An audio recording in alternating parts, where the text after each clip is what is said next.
तो प्यारे दोस्तों, हम पढ़ रहे हैं मौर्योत्तर काल, जिसमें हमने चर्चा किया था लास्ट वीडियो में कौन से वंश के बारे में। एक तो सुंग वंश और फिर कण्व वंश के बारे में हमने चर्चा किया था।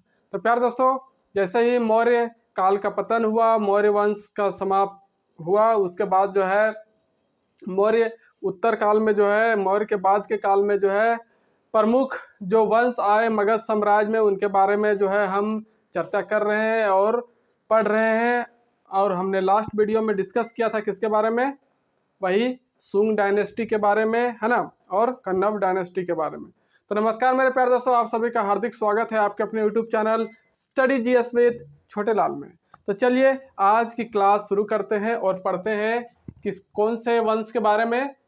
आंध्र सातवाहन डायनेस्टी, है ना, आंध्र सातवाहन वंश के बारे में पढ़ेंगे, जिसका कार्यकाल ज़्यादा लंबा नहीं था, है ना, छोटा ही टाइम पीरियड था, 28 बीसी से लेकर 3rd सेंचुरी तक, है ना। तो इस तरह से हम देख रहे हैं सातवाहन वंश के बारे में। और संस्थापक की बात करें तो संस्थापक इसका कौन था, सिमुक, है ना। संस्थापक कौन था, सिमुक था। और ऐसा माना जाता है पुराणों के अनुसार कि इस वंश के टोटल कितने शासक हुआ करते थे, 28 शासक हुआ करते थे। कोई जगह पर आपको 29 शासक के बारे में जिक्र मिलेगा कि सातवाहन वंश के जो है कितने शासक हुआ करते थे, 29, है ना। तो इस तरह से संस्थापक कौन था सातवाहन वंश का, सिमुक था। और सिमुक ने जो है अपनी राजधानी कहाँ स्थापित किया था, प्रतिष्ठान महाराष्ट्र में। ओके। और इस वंश का जो प्रथम महान शासक था प्यार दोस्तों, महान राजा, वो कौन था, सतकर्णी प्रथम। कौन, सतकर्णी प्रथम था, जिसने क्या किया था, 2 अश्वमेघ यज्ञ और 1 राजसूय यज्ञ का आयोजन करवाया था। और दूसरा अगर महान राजा की बात करें सातवाहन वंश की, आंध्र या फिर सातवाहन वंश की, तो दूसरा महान शासक था हाल, है ना। कौन, हाल, जिसने एक बुक लिखा था जिसका नाम था गाथा सप्तशती।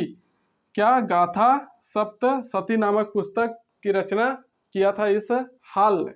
और पूरे अगर बात करें इस सातवाहन वंश की, तो सबसे महान शासक जो था वो था 23rd नंबर का, 23वें नंबर का जो शासक था वो, उसका नाम क्या था, गौतमी पुत्र सतकर्णी। क्या, गौतमी पुत्र सतकर्णी, जिसका शासन काल कितना से कितना रहा, 106 ईस्वी से लेकर 130 ईस्वी तक। ओके, अब ईसा पूर्व का समय खत्म। और यही जो है गौतमी पुत्र सतकर्णी, इसने जो है अपने शासन काल में लेड कॉइन्स यानी कि शीशे के जो है सिक्के चलवाए थे, है ना। और यही वो राजा था जिसने क्या किसकी शुरुआत की थी, ब्राह्मणों को जो है भूमि दान में देने की प्रथा शुरुआत किया था। कौन, गौतमी पुत्र सतकर्णी। और यही ये राजा है, प्रथम राजा कह सकते हैं कि अपने नाम से पहले माता का नाम की जो है प्रथा भी शुरू किया। सॉरी प्यारे दोस्तों। तो कौन सी प्रथा की शुरुआत की थी, अपने नाम से पहले अपने माता का नाम लगाना, है ना। तो इस तरह से ये गौतमी पुत्र जो है, ये गौतमी पुत्र, उसकी माँ का नाम था गौतमी, है ना। तो इसलिए इसका नाम रखा गया गौतमी पुत्र सतकर्णी। तो इस तरह से हमने देखा गौतमी पुत्र सतकर्णी का जो सबसे महान राजा हुआ करता था आंध्र या फिर सातवाहन वंश का। आप बात करें कि लास्ट ग्रेटेस्ट रूलर, अंतिम जो है महान शासक, जो 24वां नंबर का शासक था, है ना, 24th नंबर का रूलर था, उसका नाम था विशिष्टि पुत्र। क्या, विशिष्टि पुत्र पुलवामी। क्या, पुलवामी, है ना, जो क्या था, प्रथम आंध्र सम्राट कहलाता है या फिर बना प्रथम आंध्र सम्राट, है ना। और ये जो था विशिष्टि पुत्र पुलवामी, ये किसका पुत्र था, गौतमी पुत्र सतकर्णी का ही पुत्र हुआ करता था। और इस वंश का जो है लास्ट रूलर की बात करें, अंतिम शासक की बात करें, तो वो था पुलमावी थर्ड। क्या? पुलवामी थर्ड, सॉरी मैंने गलत लिखा है, पुलवामी थर्ड,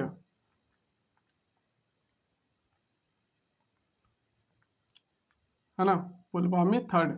तो इस तरह से मौर्य के उत्तर काल में जो है, मौर्यों के उत्तर में मौर्यों के समाप्ति के बाद जो है हमने देखा क्या क्या। एक तो सुंग डायनेस्टी पहले आया, सुंग वंश, उसके बाद कन्नव वंश, उसके बाद ये सातवाहन वंश। इन तीनों के बारे में हमने देखा, मुख्य रूप से इन्हीं के बारे में हमें पढ़ना होता है। तो प्यारे दोस्तों, अब नेक्स्ट वीडियो में हम बात करेंगे कि मौर्योत्तर काल में जो विदेशी आक्रमण हुए, कौन कौन से विदेशी आक्रमण हुए, इसके बारे में हम विस्तृत जानकारी लेंगे, पढ़ेंगे, अध्ययन करेंगे। तो प्यारे दोस्तों, आप चैनल में आते हैं लेकिन चैनल को लाइक, शेयर और सब्सक्राइब नहीं करते हैं। तो प्यारे दोस्तों, आप लोगों से मेरा हाथ जोड़ विनती है कि आप जो है जरूर से चैनल को लाइक कीजिए, शेयर कीजिए, सब्सक्राइब कीजिए और जितना हो सके उतना जरूर शेयर करते रहिए। आपसे मेरा हाथ जोड़ विनती प्रार्थना है। तो चलिए प्यारे दोस्तों, मिलते हैं एक प्यारे से नेक्स्ट वीडियो के साथ। तब तक के लिए नमस्कार, जय हिंद, जय भारत, जय झारखंड।